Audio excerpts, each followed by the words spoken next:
personal foul. That was absolutely ridiculous! The Boston Bruins have won the Stanley Cup. Up on down. Here comes a 1-2 pitch. Red Sox win the World Series. I don't know. It's tough. Tom's up there, man. Beantown. What is going on, everybody? Welcome to episode 6 of the Beantown Takes podcast here. My name is Jesse Almeida. I'm a Boston sports fanatic. I'm here with you-know-who. What's going on, guys? And this week, what a surprising week. You want to start off? Or Yeah, you can take, like you said, like it's your podcast, man. Let's go with it. All right. These guys, holy crap. Unbelievable. You said, what did you say? That they were going to lose 2 or 3 from Baltimore? Yeah, you did. I said there's a possibility of a sweep, but I wasn't completely sure of it. Good thing you didn't say a sweep, because we'd be on here laughing at you right now for that little take there. Just wow. Just unbelievable. These Red Sox, they're 7-3 right now. I mean, they've won today against Minnesota as well. And in the snow, too. It was cold weather they were hitting. Like, that really shocked me.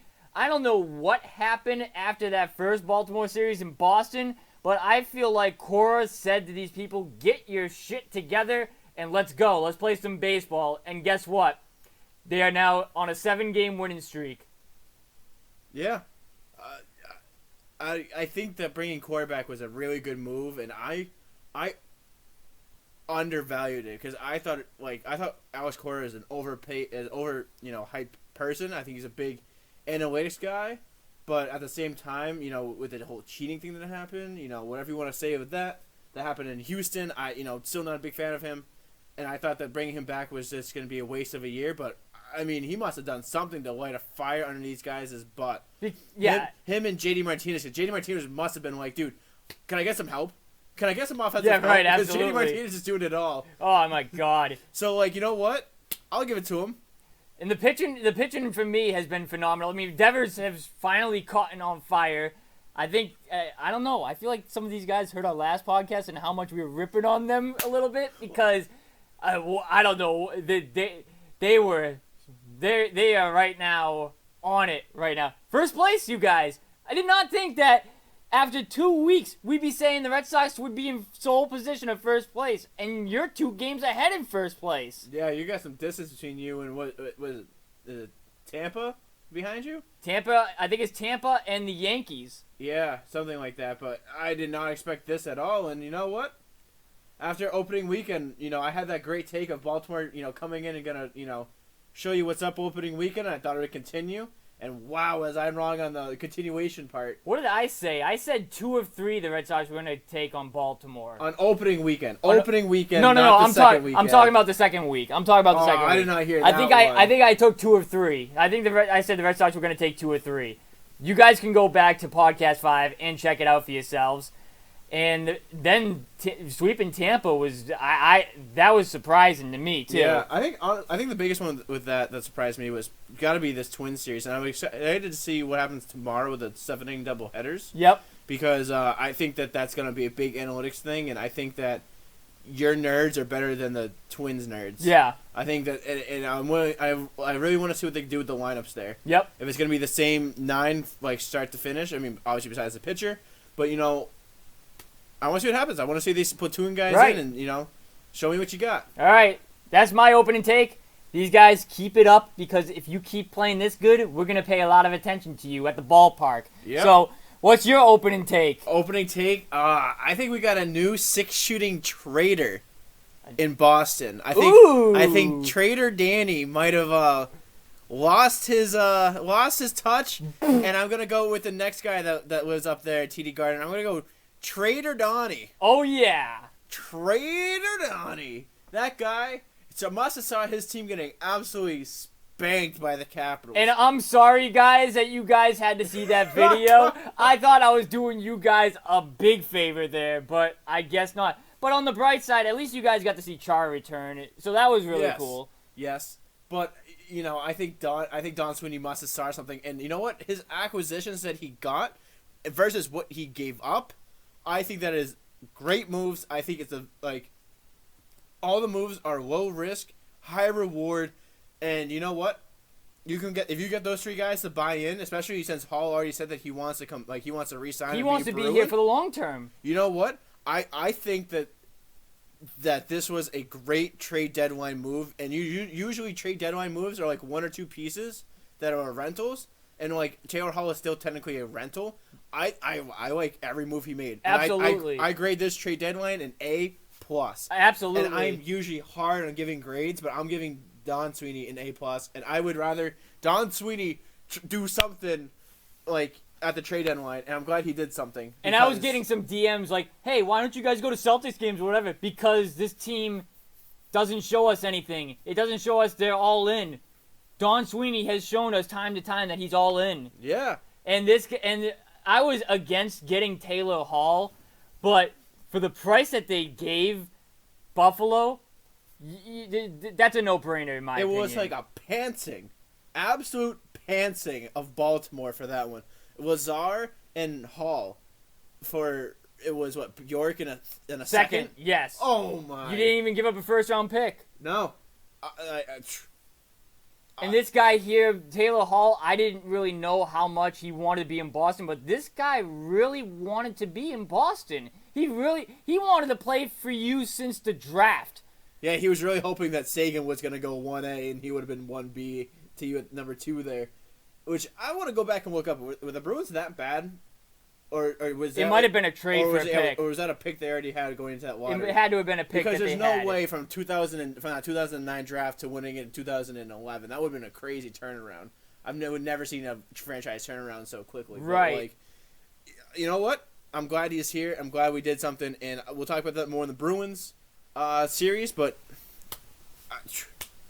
I'm glad something got done. I'm glad something got done because I'm sick and tired of seeing the same old schmucks. Right. And that's not just for the Bruins. I'm talking about every Boston sports team. It's just the same old schmucks. Right. And we finally got some new schmucks on this team. Yep. Yeah. So we start off with the Red Sox. And their big week this week. Oof. Ladies and gentlemen, the battery for Boston. Oh man, the Red Sox have been fun to watch. And guess what? And guess who's been losing? The Yankees have been losing. Your Yankees are not in first place after these 2 weeks. Hey man, we both know baseball seasons are a marathon, They are. not a sprint. So I don't know how sustainable this is gonna be, especially since it's 7 in a row. I don't know how long and sustainable that will be. You maybe just caught fire for a week, and now it's just a great week. I think this team is trending in the right direction. Absolutely. And I'm going to give them a big jump up from last week, from what we were talking about, from where they were 1-3 last week we talked about them? Yes. They had their first win. Yep. Give me next week and see what happens, because you know what? If you go 0 for 7, yep. You know what I mean? After this podcast, if they lose the next 7 and we go back next week and they're 500 or below 500, yep. I'm so not in on this team. Give Yep. me one more solid week of... Okay. You know what? I'll give you 2 losses this week, right? Because you're playing 5 games, 6 games. I'll give you 2 losses. Yep. You get 2. You know what? If you can win more than 5 games, 5 more games, I'm in. Yep. I'm in. Okay. Okay. That's more than what I've gotten for you for the first 2 podcasts. Yeah, and I mean, looking at the schedule, that is 3 Minnesota. Yep. 4 Chicago's, and I think Chicago is going to be a really good team this year. I think they've done it right. You might split that series. And then you have 1 game with Toronto that we will see most of before the next podcast. Correct. Yep. So that's some pretty good competition that you're going to be going up against. Yep. And then we got Seattle for a 4-game series that I'm seeing. And we're going to be going there. You guys will be seeing that one. I'm putting him in charge of the recording for that game because I've done 3 already. I need to just enjoy a game, so he will be recording that one for you guys.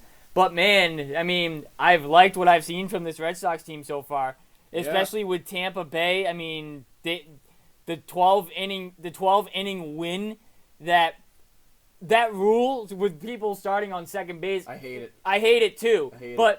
It's clearly a disadvantage for the home team, but you still managed to get a win in that game. That was huge. And then the next game, oh my God, you absolutely pants Tampa Bay. And this guy right here, Christian Vasquez, he's on a roll. Everybody's really on a roll in this batting right now. I know. After starting off struggling, everybody's just hitting the piss out of the ball. Well, and you know what? I'm getting scared right now that they might be, Alex Cora might be going back to his old ways. Yeah. Going back and looking at some sign stealing. I don't know. I'm not saying anything. I'm just kind of joking around, guys. But, I mean, everybody's just hitting the crap out of the ball. And, if you take out that first opening weekend, those, first 4 games, I bet you everybody's probably over 300. Yeah. At least. Yep. Everybody's just killing it right now. And I'm surprised. I did not think this lineup was this good. I really, truly didn't think that they were going to be this good. And right. They have surprised me. They've been a pleasant surprise. Yep. I will say that. It's just nice to see this team win games consecutively compared to what we saw last year with this team. It's just nice to see them in a nice flow, in a rhythm. It looks like they're having fun. It looks like they're in for this season. They're all in. And they weren't kidding when they said, we're going to be a surprise in this league. And from the looks of it right now, it looks like they are going to be a surprise in this league. Yep, absolutely. I mean, no way you're telling me in this offseason after, Garrett Richards was your only real superstar, I'm going to say, your premium Pickup. signing. Yep. Yeah, in this offseason. That was going to be, riding it out with the same team with just Garrett Richards and bringing back Cora as manager. No way did I think that it was going to be like this. But, oh my goodness. The pitching. I got to give a round of applause to a majority of this pitching staff. Outstanding so far. Eduardo came back last week. He pitched, hold on guys, he pitched 5 innings, only gave up 2 runs I think, right? 3 runs. 3 runs. In his first start. 7 Ks. 7 Ks. I'll take that for his first start, especially the fact that he had dead arm in the beginning of the season. So I'll take that. That's very solid. And Nate, where did this guy come from? Looks like he's back in 2015 pinstripes right Yep. there. Back when he had his best season. So, you know what? If Evaldi can say like this, I'll take it. If all he could say like this, he's worth the $17 million that they are paying him. Holy crap. He has a 1.46 ERA in 2 games pitched already. I mean, he has 2 games, but, he's pitched almost 13 innings. God damn. Yeah. Nick Pavetta's looked great. I told you, I was high in Pavetta. I think that was an understated signing. You know what? I'll give it to him. I liked Pavetta. I think Pavetta was a good pickup. Yeah, Pavetta. Yeah, I think he was a solid player that nobody gave a whole lot of attention to. And this guy pitched good. Pitched okay last game, but you still suck. I still don't like you. I don't give a damn. You're still, like Felgerman said, the Josh Beckett, the next Adrian Gonzalez, whatever. You guys heard the Felgerman clip. I don't like this guy. I don't care. It's just with his attitude. I don't know what it is. I think I saw a stat that said this was his first time going back to last season. In the last 3 starts, or the 3 previous starts, he never got out of the second inning. Yes, yeah. He never got more than 2 innings pitched. So you saw that clip, yes. Yes. You saw the clip. I couldn't believe that. Murray was right. Why do you sign a guy like this? For $10 million a year. Yeah. I can understand if it's, vet minimum and you need a pitcher to fill out your rotation. We don't have the picture, but the dude, I forget who it was, but he said, Garrett Richards, shave your mustache. It sucks. You suck too. Guess what? He shaved his mustache. And then he threw 5 innings and only gave up 2 earned. So, I guess he's listening. Yeah. I guess he's listening. And then, Devers. Oh man, I love little Raffy. I really wish that JD could play first base and then he could DH, so I don't have to worry about his defense as much, because his bat is just phenomenal. I mean, obviously JD can't play first base, but I'm just saying. You're gonna hate me for this take, but I think that they should sell Rafi. Ooh. I think right now. Are you saying? Okay, hold on. Are you saying that because like his defensive liability is just Yes. Okay. It overweighs his offensive ability. okay? I kind of get And what so you're getting at what there. what I'm saying right now is maybe you can move him to first and Dahlbeck back to third because Dahlbeck was originally a third baseman, right? Yeah. So you can move him back to third. Maybe Rafi can play first, where it's not so much him throwing the Okay. ball. Okay. Or I would take Chavis in first and you get rid of Rafi. But I think right now, I think you could sell Rafi before because he has 3 years left before Yep. he hits.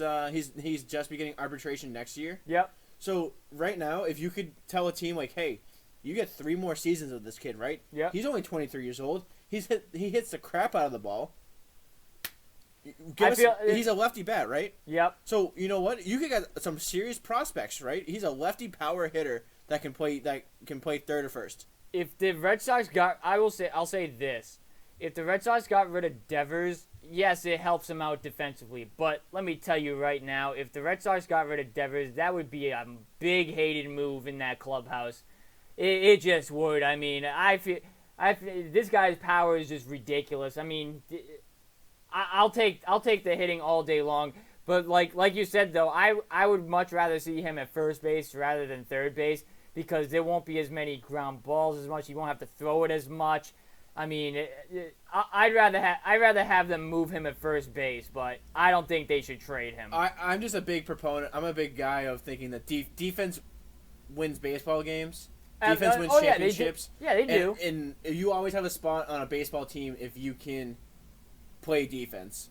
So that's what I just think. I think that his defensive liability is just too much to handle. I think it's too much for third base. I think if you moved him to first base, then we could have a whole different discussion about that. Yeah, exactly. If you move him to first base and he's still making errors and bad throws and all that stuff, that's where I'm going to say trade him. Yep. But all I'm saying is that, you could get a big haul for Rafi Devers right now. Oh, yeah, you could. You could beef up your pitching. You could probably get some prospects. Okay, how about this? I'll give you this question, right? Would you trade Rafi Devers for the rights of Jack Leiter? The all-star, the standout pitcher from Vanderbilt, or Kumar Rocker, either standout pitcher from. To be honest with you, for Vanderbilt. No. Really, no, I wouldn't. And honestly, just because of the lineup this team has right now, and how he's been. I mean, he's got 5 homers. He's batting .257. He's driven in 11 RBIs. I mean, his hitting is no joke. It's no joke. I mean, you could potentially have the 4th pick and one of those 2 fall to you, but I'm willing to take that risk. But I definitely agree that they should consider moving him to first base. I will say that. So I want to, before we end on the Red Sox, and I want to go back to these jerseys from what we talked about last week. Why do we have to go back to this? Wait a minute. So I found out that the font that where it says Boston, right, and the numbers on the back, it does match one of the finish lines that the Boston Marathon had. However, I still say that in previous years, like the past few years, this has not been the font for the marathon finish line. So I just wish that they kind of did the current day font for the marathon for the finish line rather than that one. But I don't know. I feel like they could have still did better on that jersey, but I get what they were trying to do. That's why I wanted to end with that. And do you have any final takes on the Red Sox? I'm gonna come back to this at the end. Okay. But I'm gonna pull up Jack Leiter's stats from Vanderbilt right now. Yep. And I'm gonna give you his stats in college right now. And obviously it's college, right? Yeah. But I'm sorry, but I think Vanderbilt is a better prospect system than you have. Oh, okay. I think that they have a lot so I'm gonna just go through his stats. Actually, do I have it right here? All right, so his stats right now, right? 8 games, right? Yep. Yeah, 8 starts, 7 wins. He's won every start. He has a .55 ERA. That's adjusted to .92 for every 9 inning games. That's crazy. 49 innings pitch. He's only given up 13 hits and 19 walks. Yep. Yeah, he's no joke. His whip is a 6.3, a .653. He's no joke. I think this kid is going to be the next stud. He's going to win. I think this kid's going to be multi-Cy Young winner, perennial finalist for Cy Young from his rookie year on. I think so, too. I think he is going to be a stud, too. Just for me, though, knowing what Rafael Devers could... You said they need pitching, man! That's a They pitcher! do need pitching, but if you take out Devers in that lineup, they're missing a big part of that power that they produce. They are. I mean, I get it. This guy later is no joke. He's no joke. And he could be a stud in this league. But I'm not taking the risk. I'm just not. I mean, I just wouldn't take the risk, because I'm taking what I know I have right now. That's just that's my side of that. We head to the Bruins right in the bit. What's up, Boston Bruins? Boston Bruins.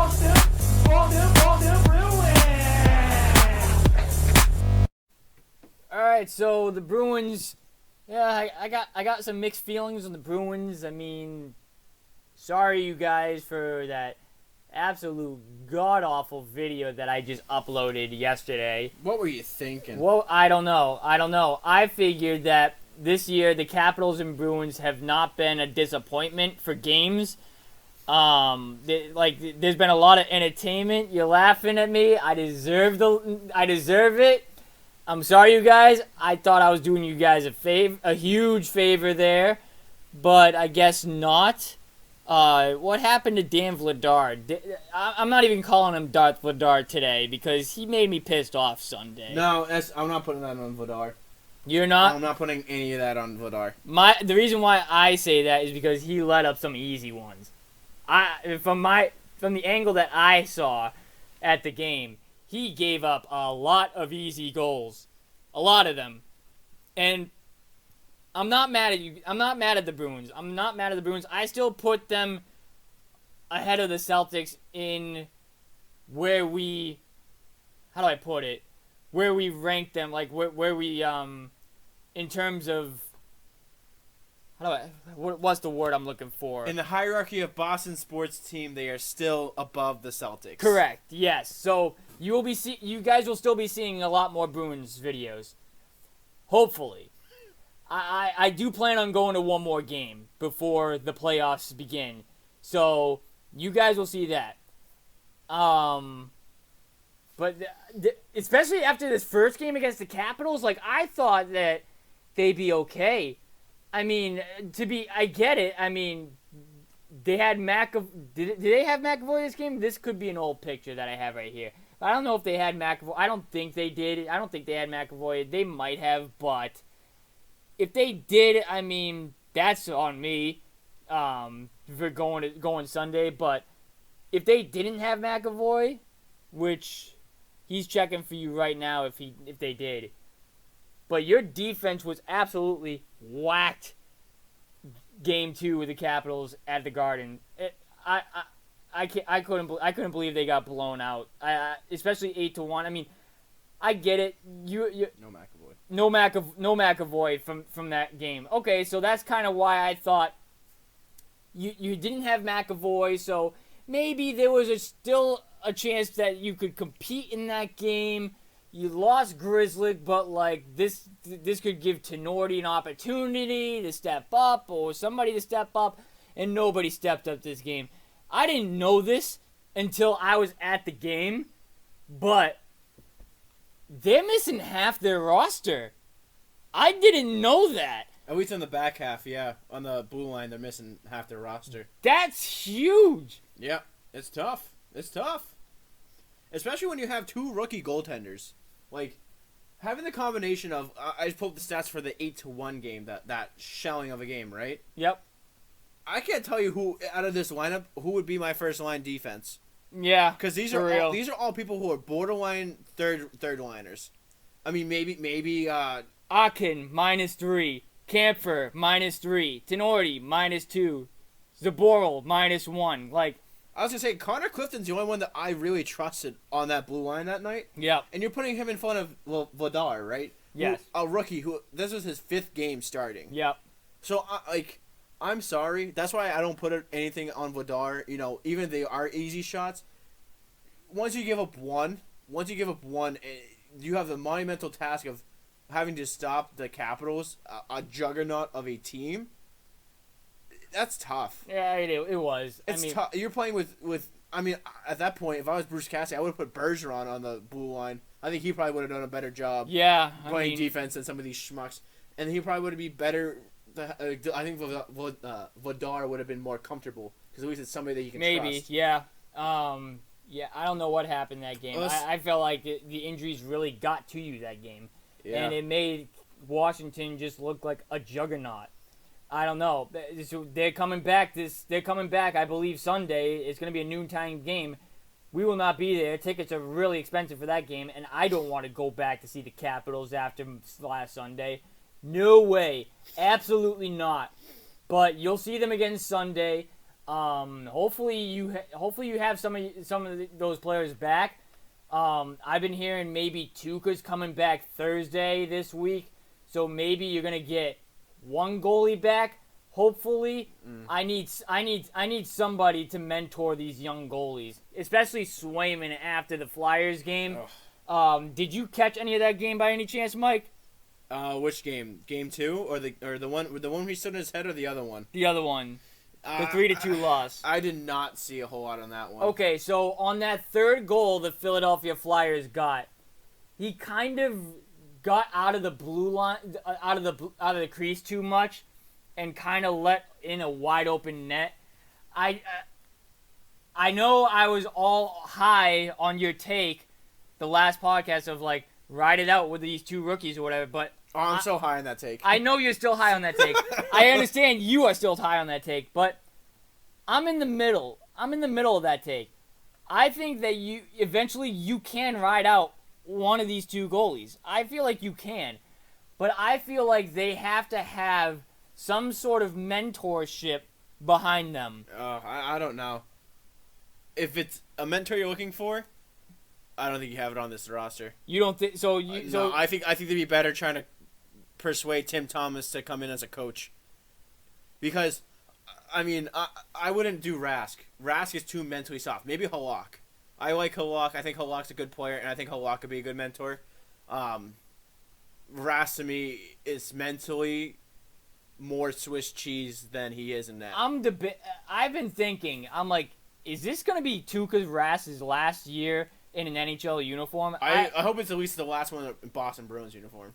I think he's retiring, if anything. I think he's either set in stone with staying here in Boston or he's retiring. I think it's one of the two. But I think it'd be nice. I would like that idea of like, you know, at least he'd retire a Bruin, but like, I don't know. I think alright, so going like, I just can't trust Rask in the playoffs, right? Going back to 2011, right? That was all Tim Thomas. Tim Thomas was on a mission. Oh, 100%. Tim Thomas killed that series. So then you go back to 2013, right? You had no business even winning a game against Chicago. Chicago was a better team 1 through 6. Yep. Everybody on that ice is better than whoever you had. Correct. And I think most of them still are. Yep. And then you go to 2019. Rask should have won 2019. He should have won. Yeah, absolutely. He should have won you that game. He choked that game. Yeah, that's why. And then 2020 in the bubble, where he was there for one game, played like crap, and then like split town. Yeah. That's why I'm saying I don't want Rask anywhere near Swayman or Vladar. Give me Halak. I'm not saying that's a bad take. I'm not saying any of these takes you're making is a bad take. I'm just saying what I feel like I would want from my own opinion. That's what I'm saying. And honestly, not Bruce Cassidy, Don Sweeney went against something that I did not want to see them do. However, it was a nice move. And honestly, I know this guy has history in the league. I do. I watched Felger Maz, I believe it was Monday, and they were talking about how Andrew Ferentz was talking about how like lazy he is and practice and not giving it 100% or whatever. But for the price that you gave up for Taylor Hall, that was pretty good. And you gave up Andres Bjork in a second-round pick. And you also got Curtis Lazar in that deal, who you have some years on him. That was pretty solid for you guys. Yeah. Yeah, it's, sorry, I'm trying to look up, because I'm pretty sure Halak, way back in the day, was, a Vezina Trophy finalist a few times. Like, way back in, like, 2010, 2011. I know Tim Thomas won it. I'm pretty sure Halak was up there, too, when he was with the Blues. He was pretty good back then. Maybe. I'm just trying to look that up to try, because I swear that he was, like, he had a couple of, things. But, yeah, no, Taylor Hall, I think what they were saying, a lot of people were saying is that he would go out and party until like 3 a.m. Correct. After games, Yes. even after like a loss. Yes. So like, you know what? It's like tough. And I think coming to Boston it's gonna be good for him, because the nightlife in Boston sucks. Like that's why I think Nobody wants to be outside in the cold weather. Well, it's that, and I think that's the same reason why James Harden didn't want to come here, was because there's no strip clubs. The bars close at like midnight. But here's at the latest. Here's the difference between this guy and James Harden. This guy wanted to be here. Oh yeah, I know. Okay, I know that. All I'm saying is that he can do well, and I think that we have enough mentors here with Bergeron, who was like very nose down, grinded out kind of player. Krejci's the same kind of way. You know what I mean? You don't hear about these guys outside of the TD Garden. So I'm gonna make a hot take right now. Okay, let's hear. Hot take alert. This was not a rental type move. No. This was a long-term move. You know why? Guess who his agent is? Bobby Orr. Is it still Bobby Orr? It's still Bobby Orr. I remember it was coming out of the draft. So listen, I mean Bobby Orr. I mean that mentorship that he has in Bobby Orr may have persuaded him even more to come to Boston. This guy really wanted to be in Boston, and honestly, this guy is a top. He has top level talent. He could potentially be one of the best players in this league. This was not a rental move. This was a long-term move. I don't care how many years he has left in his contract at the moment. This was a long-term move. And honestly, you won against Buffalo tonight, and he played good. Yeah. He played good. He did. I don't think he's all that. I mean, he's coming off of 2018. He was the league MVP. And he's been on some crappy teams and has to be the savior of He's been on Edmonton when they were dumpster garbage. Like, are you serious? And he's had to be the savior of these teams. So, you know what? I'm glad to see that he's on an actual team where he doesn't have to be the savior. This guy has consistently been in small market teams. He's never been on like a large market team where all their main goal is to win or whatever. No, he's never been on that type of team. He's been on Edmonton, New Jersey, Arizona, Buffalo, and now you. This is his first legitimate, let's call it title contender so far. This is his first time he's been on a title contending team. So, if it's either going to work for him, I'm going to say this too. It's either going to work for him or it's not going to work. And that would be if it doesn't work, that's his career. His career is done. Yep, absolutely. But another move I want to touch on was Mike Riley. This was an underrated move. Because let me tell you guys why. He kind of he's not a goal scorer, but he's kind of Torrey Krug. Yeah. He's more of like an offensive type defenseman. I saw that he has like 19 assists this season. He's a -2 on the ice. He's having a decent year. Yeah, he's got. They were saying. I think Bruce Cassidy was saying before tonight's game is that he's a very move it around type of correct defenseman where you pass him the puck and he can facilitate from the blue line. Correct. I like it. I like it too. I like the move. You got a defenseman, which is you needed. You needed another body back there, and this guy, yeah, he's Torrey Krug-esque in that fashion, and You know what? You got him for a steal. You got him for a pretty cheap price. That was a 3rd-round pick, I think. Yeah, and I hate when people say like draft picks like are so valuable. Like 1st-round picks, yes, but every other round after that, right, it's a crapshoot.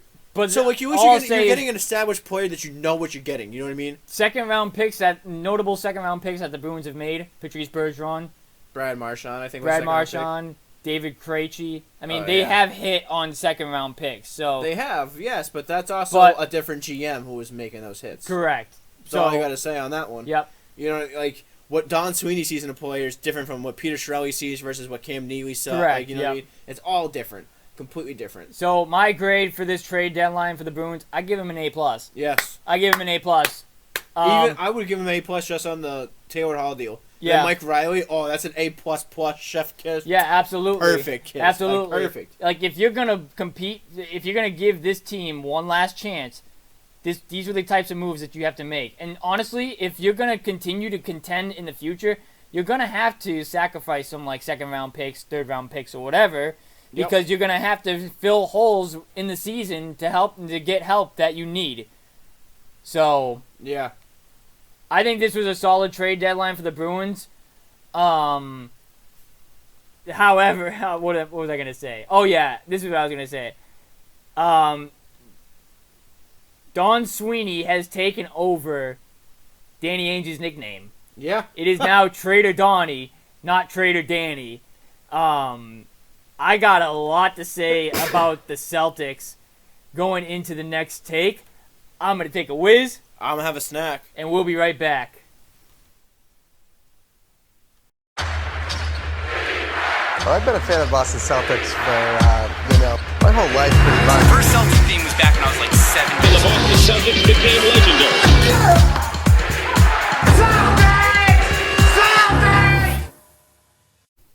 Oh, man, this is the first time in our podcast that the Celtics went undefeated for our podcast. And guess what? I'm still here going to rip on them. We all should. I'm still going to rip on them. I like it. Because they have proved nothing to me this year. Nothing. And honestly, some of these wins that they got last week, what the hell was that? What was I watching? I don't even understand some of these games. Like, New York, you go down to the wire against the Knicks? Are you kidding me? Come on, man. You out-Knicks the Knicks. Like, that's all I can really say on that one. And, like, it was garbage. Garbage from start to finish. And it's just the way the ball movement is with that team and all that, especially with the Knicks. I mean, and then them, like, complaining about calls, blah, blah, blah.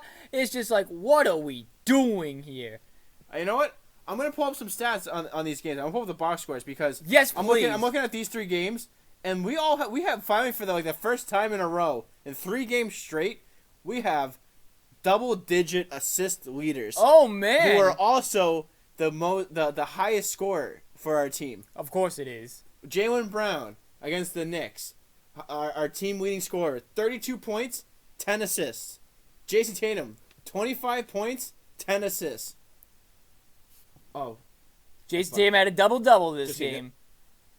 Those are rebounds, not assists. Yeah. I messed up. That was assists. You said demonetized. What the hell? You're screwing this up, man. Just blur it out, man. Oh, we're blurring it out. Just beep it out. We're beeping it out for sure. Sorry, that was my bad. Those were rebound numbers. I thought they were assists because who does a box score points, rebounds, assists? Give me points, assists, rebounds. Come on. But whatever. Assists. You only got 22 assists. The heck is that? What is that? He almost got triple-double if you count turnovers. 8 turnovers for Jason Tatum. That's what's been killing this team right there, the turnover numbers. 17 turnovers to your 22 assists. And I just realized Kemba Walker did not play against the New York Knicks. So I don't know what picture is that, man? So I don't what know. Are you doing? I don't know, man. It said 3 days ago, so I was like, or whatever days ago. I was like, okay, this picture. But, oh, man, besides Tatum and Brown, there's no help on this team. None. And Marcus Smart, man, I mean, he felt like he was Ray Allen. Trade him. Yep, I'm still on that train. And then that brings us to the next game. I mean, you got to win against the Knicks, but An overtime win. Against one of the worst teams, if not the worst team in the league this year. Are you serious? 53 points from Jason Tatum? That's a Mickey Mouse 53 points. Yeah. I'm with Felger Maz on that one. That was 53. That 53 was fake. That was a fake 53 points. How many did he score in the last? Hold on, I'm gonna look that up.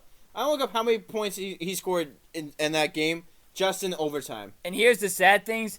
Here's the sad thing about that. He doesn't score those 53 points, you don't win the game. That's the sad part about that part. Yeah. They're really starting D'Angelo Russell off the bench. I think he's coming back from injury. Oh, okay. I was gonna say, what kind of crack are they smoking? But, Kemba Walker played this game. 17 points. 3 for 10 from 3. 5 for 14 from the field. You're still not consistent. You're consistent. You consistently suck. You know what? Grant Williams, right? Only shot one shot and it was a 3, right? And he missed it, right? Yep.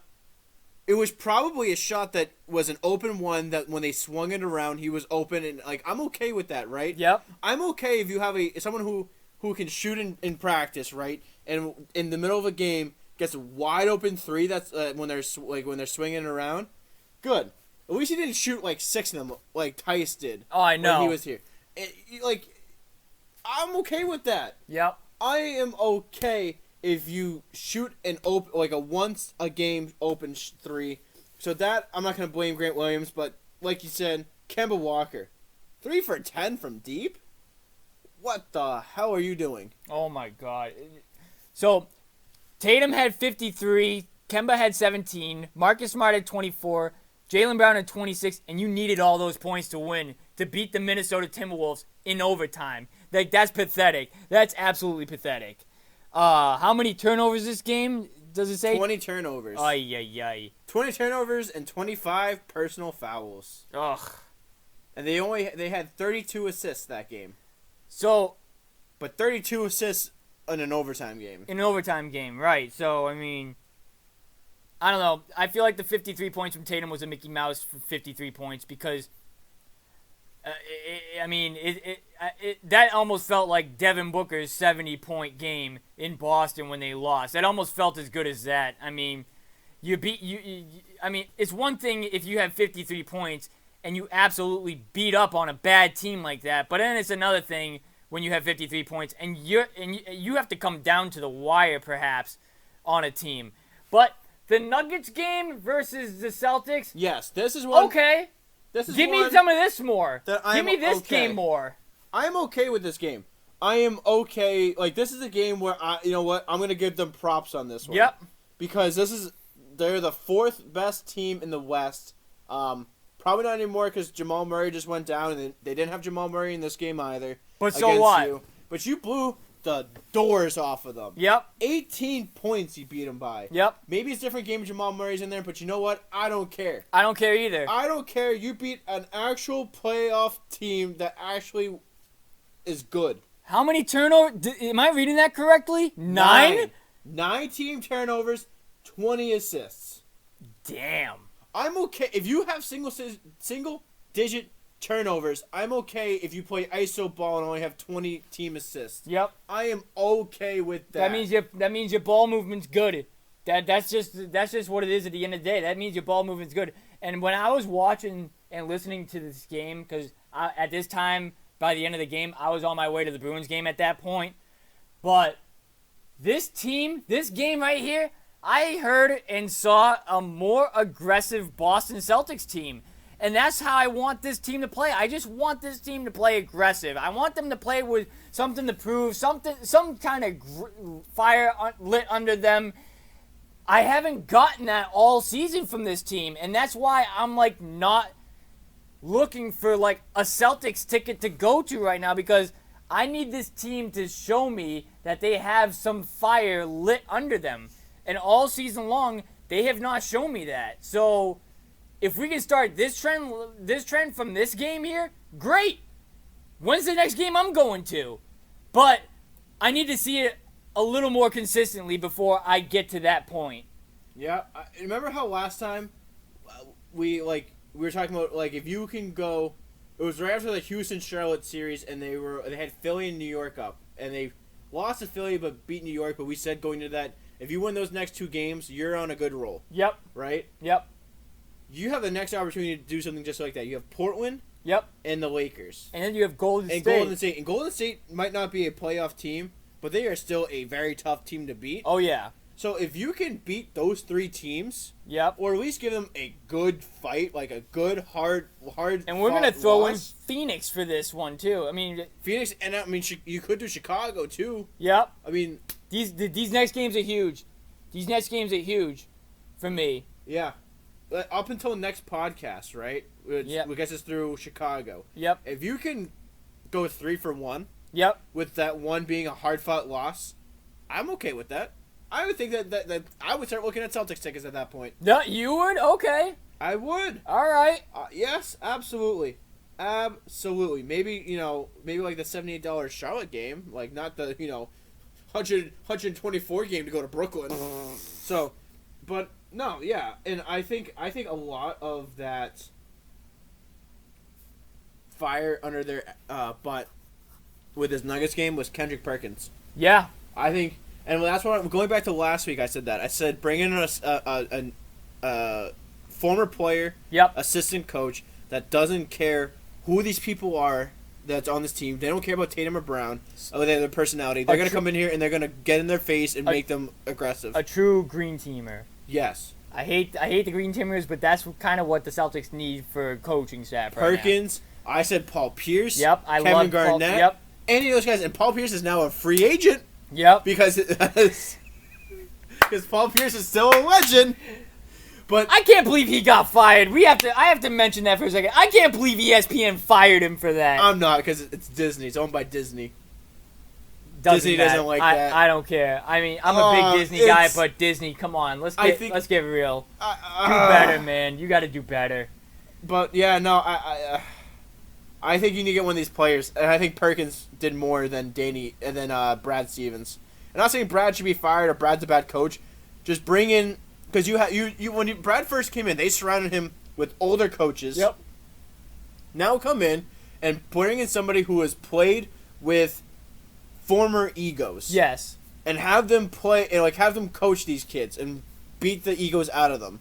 Or at least make their egos small enough that they can get along with each other and play a team basketball game. Like one move that they made in the offseason that I remember from the top of my head, they brought in Evan Turner to coach. I don't know if Evan Turner's really that mentor guy. No, I mean Evan Turner didn't play with a whole lot of personalities. No. And he didn't have one really himself. Right. You know what I mean?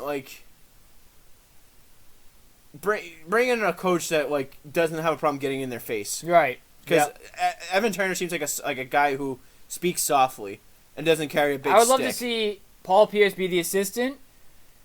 I mean, you assistant or head coach, give or take. So let's say Doc Rivers. Yep. Former player. Yep. Intense coach. Yep. Went into Philly. Yep. Got in their faces. Yep. #1 team in the East. Yep. And beat the ego out of Joel Embiid and Ben Simmons, made them work together after everyone thought that they couldn't get along together, and made them a powerhouse. Yep. So, Jason Kidd with the Knicks. Nobody thought Kyrie and KD could share the ball. Never mind James Harden thrown in there. You mean Steve Nash? Steve Nash. Why did I say Jason Kidd? Yeah. You said Jason Kidd He because was was a the coach coach for them one time, but he also played for New Jersey. But it was New Jersey at the time. Steve Nash brought him in. Yep. Beat the egos out of the crap out of them, and can put them all in the same. Put them plus Blake Griffin and LaMarcus Aldridge on the floor, and have James Harden be a double-double every night consistently with assists. And Kyrie Irving is close to that too. You know what I mean? They're playing real basketball right there. So bring in a coach. That's all I can say is bring in a former player that. You're getting there for us, Celtics. You're getting there. I need to see the consistency. That's all I care about is the consistency, and then if the consistency's there, damn, we can look up for some tickets. We can look up tickets. Yes, but sir. until then, you're still like on the bottom of my list. Yeah. But we have to, for our next part of the podcast, we have to thank somebody who did a lot for the New England Patriots, and he deserves all the recognition in the world right now from Pats Nation. Yep. Michael, watch. Are you ready for some football?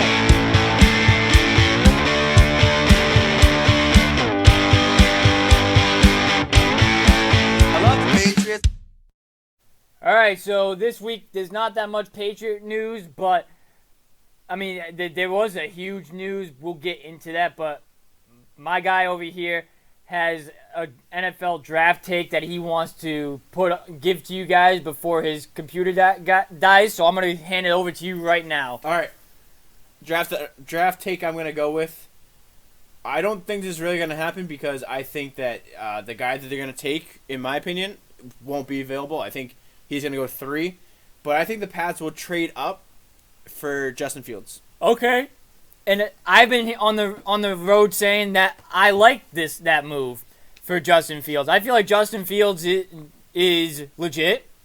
Yep. And I feel like that he could potentially be the next guy. If you're gonna draft somebody other than Trevor Lawrence, I felt like Justin Fields was gonna be that other guy. Yep, and I think that Justin Fields in his pro day, I heard ran a 4.4. Yep. That's so. Yeah. I think if you partner him with Cam Newton, you can design an offense that's dummied down with Cam Newton right now. Bring in Justin Fields. Yep. And build it up with Fields and Henry and Smith and Aguilar and Bourne and whoever else you bring in. Yep. You can build that offense around them because they're similar quarterbacks. Correct. It's like when the Ravens have Lamar Jackson and their backup quarterback. And I think it's now Chase McSorley, but originally when they brought in Lamar Jackson, it was Robert Griffin III. Yes. Because RG3 is the same kind of prototypical backup to Lamar Jackson, where Correct. he can throw and run and all that stuff. Yeah. So I think that's what you do now. You can get Justin Fields, who can throw and run, and he's not the same size as Cam Newton, but he still runs and has a big arm, and he has a second pro day coming up, and I think Bill is not going to be there, but Josh McDaniels is going to be there. Yep. On his first pro day, they sent just their scout there to look at him, and now they're sending your offensive coordinator there. So it all depends on what happens at 3. But I wouldn't be surprised if they jumped up and got Justin Fields. And I wouldn't be against going to get Justin Fields. I would not be against it at all. I think this guy is legit. I think he could be the next thing for you guys. Unfortunately, you're going to have to deal with Cam Newton for a little bit. But as a mentor to Justin Fields, who Justin Fields kind of has the same game as Cam Newton does, who has a better arm, obviously, than Cam Newton, I'm for it. And so you could use a couple bridge years with Cam Newton to develop Justin Fields. I'm okay with that. I'm totally okay with that. And that's pretty much all we had to say on the NFL draft for the Patriots. We now move on to the biggest news of the week. And for me, at least, this was very surprising. I did not see this coming. But his physical did fail, so I guess that it was something they had to do. Julian Edelman retiring after, I believe it was 12 years in the NFL. Yep, 12 years as a Patriot. I'm glad this guy decided to retire as a Patriot. A lot of people are still saying that he could potentially go to Tampa Bay, but I don't think cannot. that he cannot. Legally cannot. Okay, so I think this is it for Julian Edelman, and that's very shocking to me. I'm very shocked that this is it for Julian Edelman.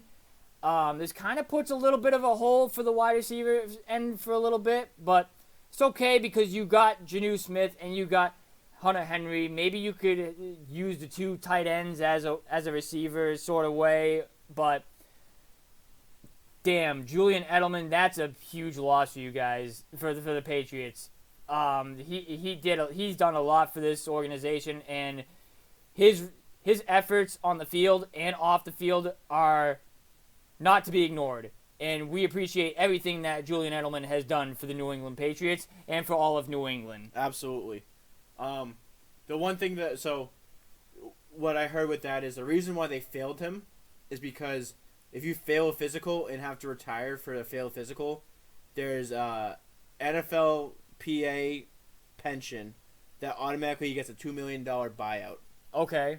So he got $2 million for failing his physical. Yep. A lot of people are saying that the Patriots did it on purpose so he could retire. Yeah, I was wondering why $2 million. I was wondering why they released that news first before the retirement.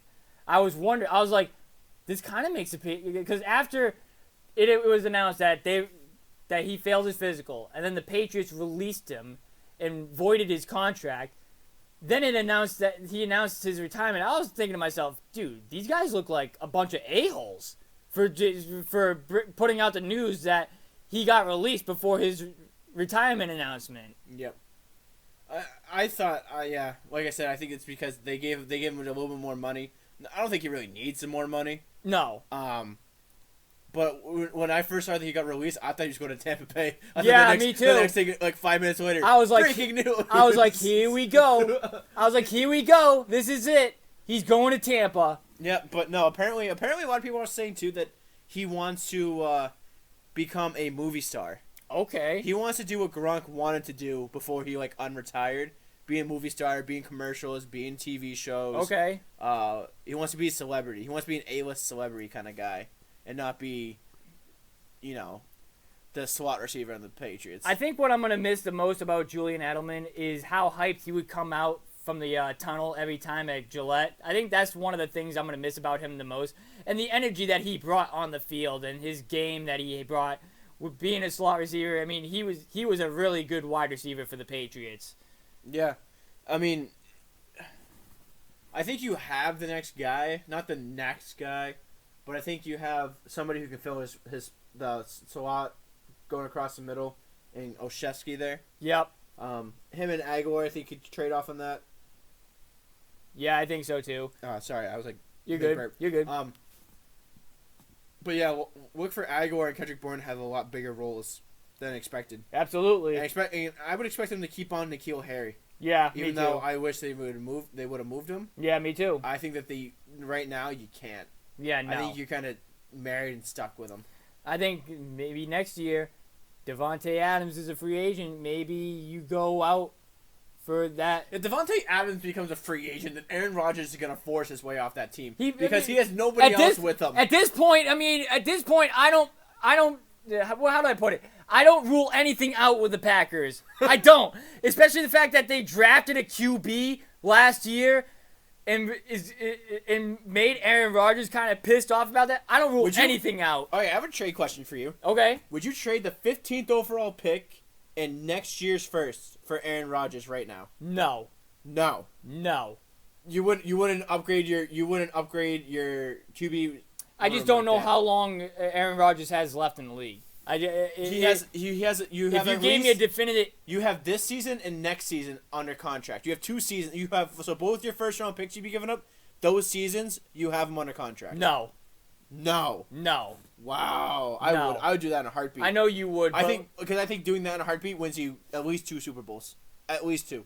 And I get that, but if this team is clearly built for the long term. It's not built for the short term. And I just don't want to get stuck in this QB situation in another 2 years again. I just don't. I feel like they have to draft somebody in this draft to prepare for the future, and then run Cam Newton for bridge years. That's what I feel like they should do. Or you have to go out and get the guy in free agency. I mean, it's one of the two. I feel like it's one of the two. But I definitely would not trade 2 first-round picks for Aaron Rodgers. No way. I would trade 2. I think 2 first-round picks is cheap for Aaron Rodgers. I would trade 2 first-round picks for Russell Wilson. No, Russell Wilson's gonna be at least 4. I wouldn't do that. Russell Wilson's too old now. But I would take Aaron Rodgers for 2 first-round picks. I would keep Stidham, and I would go for either Trask or Sam Ellinger, or I forget. I think that's how you spell his name. The guy from Texas. I would go for those as your backup quarterbacks, and I would take those in the 3rd, 4th round this draft pick. Okay. Because I think they're very similar to Rodgers, built-wise, throwing-wise, and I think you can build a system around them. I just think you need to do something because I think you need to win now to stay relevant, or nobody's going to want to come here again. Okay. You got to do Alright. something, and I think McVay said this, right, about first-round picks, because ever since McVay went to the Rams, they've never had a first-round pick, and they won't have one until 2024. Yep. First-round picks mean nothing if you don't hit on the player. That's true. So you know what I mean? Like I'm okay with if you're trading for Aaron Rodgers, if you're giving 2 seasons of Aaron Rodgers, 2 first-round picks. I'm okay with that because at least you know what you're getting out of your first-round pick. Whoever they pick could be, the next Trent Richardson, Johnny Manziel, So this is Blake Bortles. This was kind of I'm gonna hit on this when we wrap this up, but this is kind of why you mentioned it earlier. This is why I wouldn't trade Devers for later because again I know his potential is ridiculous and he could potentially be a stud in Major League Baseball, but I just don't know. I just don't know what he's going to turn out to be, and so I wouldn't risk that. But I get where you're coming from in terms of trading those 2 first-round picks for Rodgers. I do, but the age for me is too much. Is too big of a worry for me, and that's why I would go. That's why I would go Russell Wilson before Aaron Rodgers, because I know Russell Wilson is like 32, something like that. So that's why I would go Wilson over Rodgers for even 4 first-round picks, to be honest with you. I would go 4 first-round picks for Russell Wilson. He's pulling up Russell Wilson's age right now. He is 32. I nailed it right on the nose. So look, he's got about 8, maybe 9 years left in him. So Aaron Rodgers is like 38, something like that. So that 37. Okay, 1 year off. My bad. But It's only 5 years older. yeah, but I mean, it's still he could potentially play for 4 more years compared to Russell Wilson's 9. Yeah, but you only need him for 4 more years because by then you should find the next guy. You'll I have your don't first know. round. You'll have your first round picks back. You can still have Aaron Rodgers, and you're gonna be competitive for at least guaranteed 4 years, which is all you need to bring in more free agents. Because all the free agents you just signed are up in 4 years. So you keep Aaron Rodgers here, you have a chance of re-signing more people. Maybe. That's all you know what I mean? Like, you need a better quarterback than Cam Newton. Yeah, or you're you gonna do. become irrelevant, and nobody was gonna want to play for you. No one's gonna sign with you. I think the quarterback is either via trade or via free agency. Or it's Justin Fields. It's one of those 3. Maybe. For me. It's one of those 3. It's so funny because to me, Mac Jones going into this year, and even for the first couple weeks through college football, was like maybe a 3rd round pick. And Yeah. even the 3rd round pick was a reach on him. Right. And now you're talking about the 3rd overall freaking pick. He had a bunch of weapons on his team. Exactly. I would hope he does good on Alabama. It's Alabama. You have the best coach. Like, the only other person that ever shot up this quickly that I can think off the top of my head is Joey Burrow. But at least Joe Burrow actually truly balled out his senior year. Right. Like, and he he gritted and grinded, and he was in a tough quarterback room in Ohio State. Everybody says that Tua Tagovailoa is a bust in the NFL. Yep. And this guy couldn't beat him out in college. They're the same age, and he couldn't beat him out in college. Like they were freshmen in the same year, Right. And he couldn't beat out Tua. So you're telling me that he's gonna be better than Tua? Right. Get over here. Yeah, Get right. over, Exactly. No way. No way. No freaking way. And he had the same amount of weapons, if you want to call it. I mean, Tua had Ruggs and Judy, but he still had Devontae Smith and Jalen Right. Waddle, and so did Mac exactly. Jones. Yeah, right, exactly. Ugh. So Get out of here with that. So thank you, Julian Edelman, for everything you've done for New Yes, England. Edelman, thank you, and I hope you come back. I hope he comes back as a coach. I do too. I would It'd love be to fun. see him back at some point. We get into wrapping up this podcast right after this. All right, Boston sports for this week. A lot of surprises, a lot of things that went down.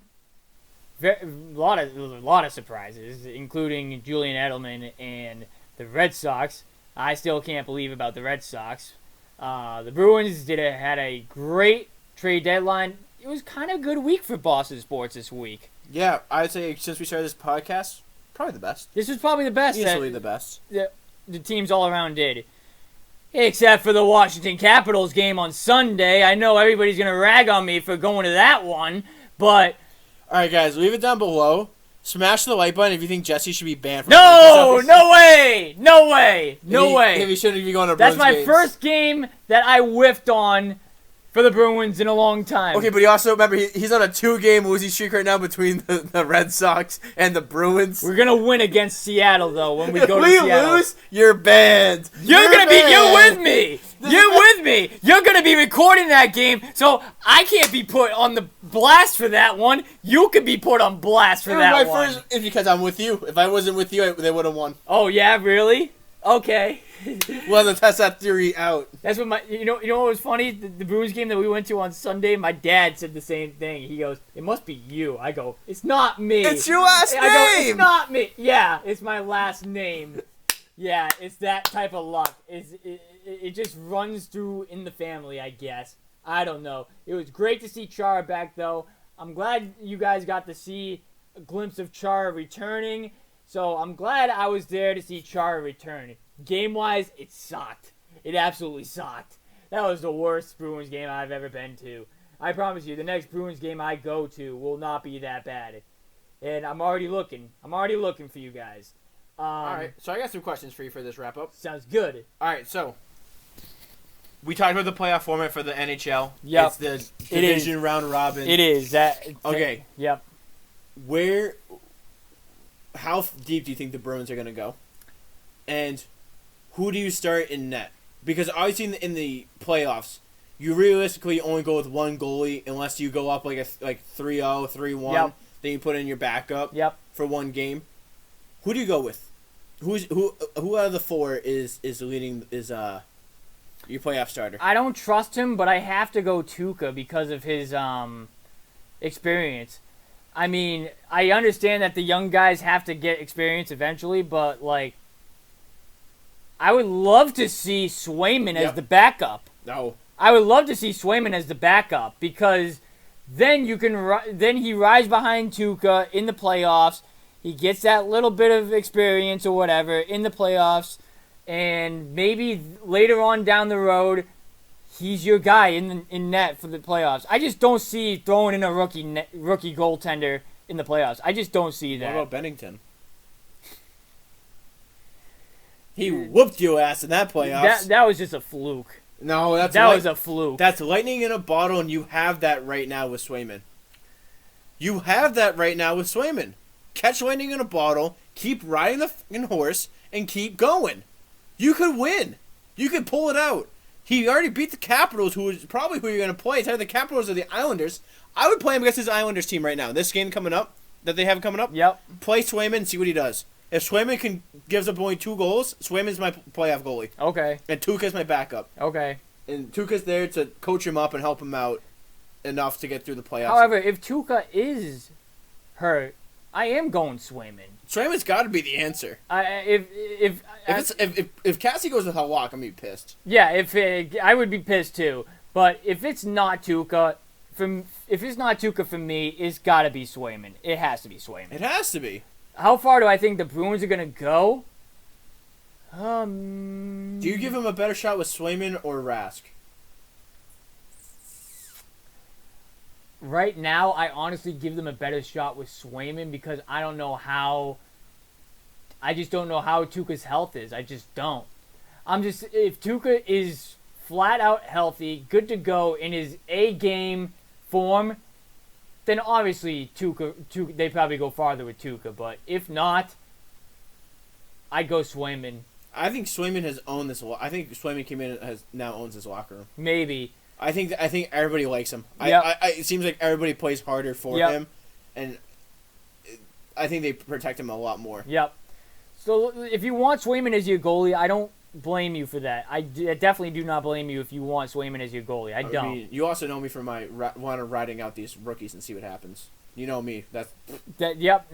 Ride the horse until you see what you got. Yep. So gotta know if this is something you need to address in the offseason. I think the Bruins, after the moves that this team made, I kind of have faith in them making it to the Cup. I don't say to the Cup. I think you might squeak out a series. You can squeak out a series. Yep.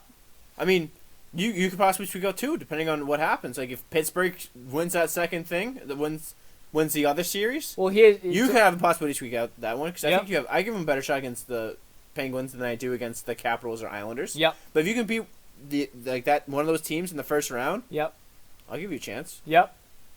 All right. So now my question, I'm going to answer this too after you. Your favorite Julian Edelman moment. Your favorite Julian Edelman moment. We have to have the same answer. Yeah. We have to have the same answer. Yes. 51? Yep. It has to be 51. Has to be. Has to be that catch. Yep. Without a doubt. That's got to be. I mean, as a fan, as a football player, I think there's one that, like, I'll never forget. It was, like, after he came back from, like, that PED suspension or, like, where he was, like, hurt. He was hurt. Yeah, he was hurt, and he came back, and they got popped their PEDs, and then came back 2 games later. Which I don't hold against him, by the way. As a football player, one of the, like, I think it was like his first game back or second game back, where he caught the ball over the middle, dropped his head, and flat out lined out a linebacker. Right. Like, put a linebacker on his ass. Yep. That, to me, one of my favorite Julian Edelman moments as a football player, because that just gets you amped up. Yep. But if you don't say 51 is the best Julian Edelman moment and will be his legacy, I mean, that's tough. That's tough. That is easily the best Julian Edelman moment. My favorite Julian Edelman moment, however, I'd have to say when Tom Brady passed it to him to the sideline, right? He sets up and tosses a wide open throw to Amendola for the touchdown. I forget who it was against. I think it was against the Ravens, but man, he was a weapon. Julian Edelman was a weapon for the Patriots. Yeah, he could do it all. Pass it, throw it. If you needed to do that swing pass, I mean that's the jet sweep. He can run it. For being a 7th round pick, and I think it'd be really good for him if he like. I would give him serious contention to make the Hall of Fame. I don't think he is I don't think he really could make the Hall of Fame. But I would give him a vote. I'd seriously consider it. Yep. He's a Super Bowl MVP. Yep. He's a great postseason receiver. I don't know. Right. Yeah. So I gotta end this with the Red Sox. I have to end this with the Red Sox. Okay. Does this 7-game win streak change your mind on 4th place finish for them? No. You still think they're finishing 4th place? They're starting out way too hot and they're gonna die out. How long do you give them before you change your mind on that? Get me through May. Get you through May? Okay. Get me through May, and if you're 10 games above 500 through May, I'll think about it. Okay. But if you're barely at 500 through May, there's no way because Tampa can still win games. They can still win the interdivision games. The Yankees are still going to be a powerhouse once they wake up and figure themselves up and get in their groove. Yep. And Toronto's going to be tough too. Toronto can hit the crap out of the ball. Yep. Their lineup is deadly and they have a great rotation. I don't think this is sustainable with the Sox. I need a big window. I need a big window. All right. Yeah, that's what I got to say on that. All right. That's pretty much it. Thank you guys for watching this. As always, yeah. Leave a like if you guys enjoyed. Subscribe if you're new. You already know what to do. Venmo is down in the description if you guys want to donate to the Beantown Takes website. Anything helps us going to games or whatever. Very much appreciated. Appreciate all the love and support for you guys. If you guys think that we should do, if you guys have any suggestions for May games for the Red Sox, leave the comments down below for that. We'll look into some games. They've been playing good, so they've been playing some good with some energy and whatever. They're fun to watch, so we're going to be going to cover them. Unlike the Celtics. Yeah. Because Celtics still have a little bit, for me to prove at least, that we have to go there. Yeah. All right, so that's it for me. That's it for us here. It's been Jesse. It's been Mike. And we're gone.